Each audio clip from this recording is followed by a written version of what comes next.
Kebenaran ini memerdekakan kami, Tuhan Yesus. Kami sudah diciptakan, kami sudah dibentuk, kami segambar serupa dengan Tuhan. Kami diberi kuasa untuk memindahkan dari orang-orang yang dari kegelapan kepada terang-Mu yang ajaib. Hanya sekedar ingin tanya saja ya, sebenarnya narasi yang diucapkan oleh Pendeta Risuli Lubis terkait kalimat, kami sudah dibentuk, kami serupa segambar dengan Tuhan, dan diberikan kuasa memindahkan orang-orang yang dari kegelapan kepada terang-Mu yang ajaib. Pertanyaannya, apakah penggambaran tersebut khusus untuk Yesus atau untuk semua manusia?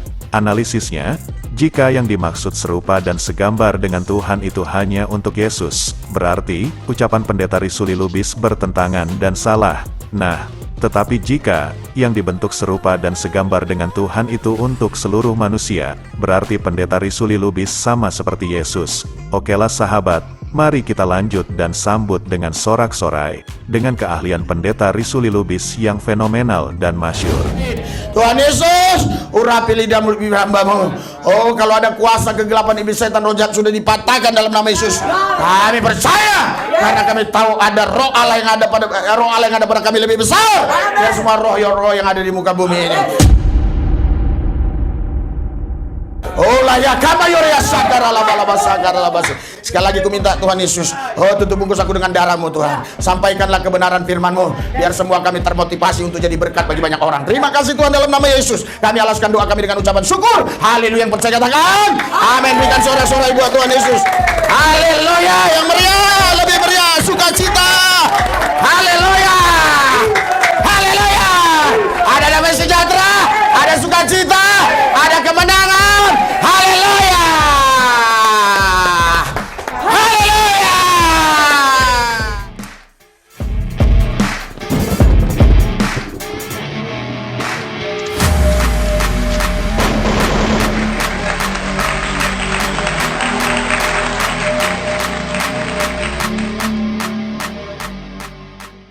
Yang harus kita lakukan untuk memindahkan orang dari gelap ke terang tadi ya, tentu bukan karena kata-kata, tapi dengan kuasa Tuhan. Karena suara kebenaran itu nggak akan bisa memerdekakan orang. Karena suara kebenaran kalau diucapkan oleh orang yang tidak benar, ya, itu tidak akan bisa memerdekakan orang. Suara kebenaran juga kalau diucapkan oleh orang yang sudah hidup dalam dosa, walaupun dia sudah dibenarkan oleh darah Yesus, suara yang keluar dari kita nggak bisa memerdekakan orang. Jadi yang bisa memerdekakan orang itu adalah kebenaran itu sendiri. Suara kebenaran bukan kebenaran. Kebenaran adalah Kristus itu sendiri. Konslet otaknya begitu membagongkan. Padahal, menurut Pendeta Risuli Lubis, awalnya dia mengatakan, untuk memindahkan orang dari gelap ke terang itu, bukan karena kata-kata, tetapi dengan kuasa Tuhan. Kemudian selang beberapa detik ke depan, pendeta ini mengatakan, kalau suara kebenaran tidak diucapkan oleh orang yang tidak benar, itu tidak bisa memerdekakan orang. Nah, ini kan argumentasi yang membagongkan, bagaimana suara kebenaran yang diucapkan tersebut tidak mengandung kata-kata. Analisisnya, jika Pendeta Risuli Lubis berkata-kata dalam berucap dari awal, hingga saat ini, itu nggak mengandung suara kebenaran, sebab menurut Pendeta Risuli Lubis, suara kebenaran tidak ada keterkaitan dengan kata-kata. Analisis berikutnya, apakah suara kebenaran itu nggak didukung oleh kata-kata, atau mungkin, Pendeta Risuli Lubis menggunakan bahasa isyarat, atau hanya dengan gerak tubuh. Aneh-aneh saja pendeta ini kalau berstatement, padahal dia sendiri mengeluarkan kata-kata ketika berkomunikasi. Nih contohnya. Oh lah ya kama yoria sakara laba sakara laba. Bahasa jiwa. Baiklah sahabat beriman, sekarang mari kita simak Pendeta Risuli Lubis dalam melayani orang Islam. Katanya, dengan berbagai cara pendeta ini berkisah serta menjelaskan rincian kunjungannya. Nah, yang akan kita analisis bukan ceritanya, tetapi ada hal yang lain yang mungkin lebih menarik dianalisis. Jika kalian masih bingung, tonton video ini sampai beres, supaya kalian bisa mengerti maksud dari hal yang lebih penting untuk dianalisis. Simak ya. Saudara, waktu saya ke Batam, ya, saya hanya terinspirasi ya, atau dapat ilham begitu ya. Karena ada satu orang ya, orang suku Palembang tapi dia orang Islam ya, tinggal di Batam. Dia minta dilayani ya, minta dilayani.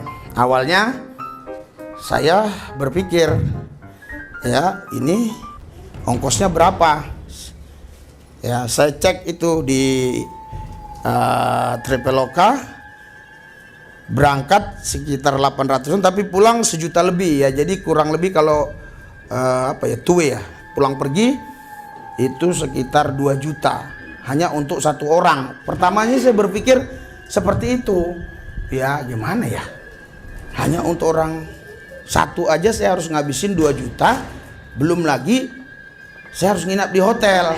Nah, bagaimana sahabat? Apakah kalian udah tercerahkan atau belum? Mungkin saya lanjutkan dulu ya, supaya lebih jelas tentang hal keterkaitan pelayanan kepada orang Islam, dengan rincian biaya yang sudah disampaikan oleh pendeta Risuli Lubis tersebut. Padahal belum juga bercerita tentang pelayanannya, tetapi pendeta ini justru mendahulukan tentang curhatan sebagai berikut. Karena saya tidak punya link ya, tadinya tidak punya link yang bisa menampung saya di sana. Saya mulai hitung-hitungan ya, hitung-hitungan ya. Ternyata Tuhan lebih suka kita bagi-bagi, bukan hitung-hitung ya.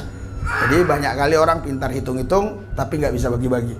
Nah, Tuhan ternyata nggak suka hitung-hitungan itu. Terlalu banyak hitung-hitungan, justru kita malah rugi. Karena banyak kali kita pertimbangan. Ya, karena Tuhan tidak butuhkan pertimbangan. Tuhan butuhkan ketaatan kita. Ketaatan kitalah yang membuat Tuhan bisa melakukan apa yang Dia kehendaki. Haleluya. Analisis yang mungkin bisa saya duga, ketika pendeta Risuli Lubis ingin melayani satu orang Islam, dengan perincian biaya yang sedemikian rupa, dan sangat matang, sampai-sampai membawa nama Tuhan. Kemudian pendeta Risuli Lubis mulai narasi supaya nggak terlihat adanya kebimbangan dalam misi ketaatan perintah Tuhannya, maka untung dan rugi meliputi pikirannya. Nah, inti analisisnya, jika pendeta Risuli Lubis berangkat dengan tenang demi pelayanannya tersebut, dugaan saya, minimal dia nggak ada rugi dalam biaya keberangkatannya, ya mungkin juga minimal harus ada untung dari segi biaya yang sudah dirincinya dengan sangat cermat. Itu hanya dugaan saya ya. Nah, pertanyaannya, mengapa pendeta Risuli Lubis mendahulukan curhatan tentang perincian biaya dalam melayani orang Islam dari suku Palembang tersebut? Pertanyaan kedua, lebih bermanfaat manakah antara menceritakan melayani orang Islam itu, atau menceritakan perincian biaya, jika dilihat dari sudut pandang pemikiran sang pendeta M3? Iya, sehingga saya mengambil keputusan, saya jalan. Saya jalan di airport ya. Saya sudah mendapat kembali uang 900.000 di airport saja. Airport Soekarno-Hatta. Tadi kan tiketnya sekitar 800-an. Saya sudah dapat uang. Pas Pak Hendrik turunkan, ya, saya jalan, duduk 10 menit, saya sudah dapatkan uang 900.000. Berarti saya sudah untung 100.000. Tuh, kalian lihat tuh kemampuan MU tu.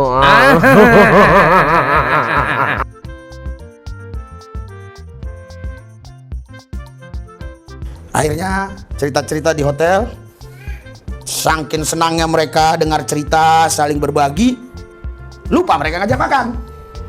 Udah jam 3 ya, lupa ngajak makan ya. Terus saya kan kemana-mana bawa roti sama bawa air minum, bukan karena saya sakit mah, supaya kantong kita ini sehat. Iya, jadi kantong saya yang saya jaga, bukan sakit saya nggak ada ya. Saya jaga ini, karena kalau ini keluar terus nanti ma gitu dia. Iya, ma gitu. Kita mau teriak sama siapa lagi kalau nggak sama istri? Ma gitu.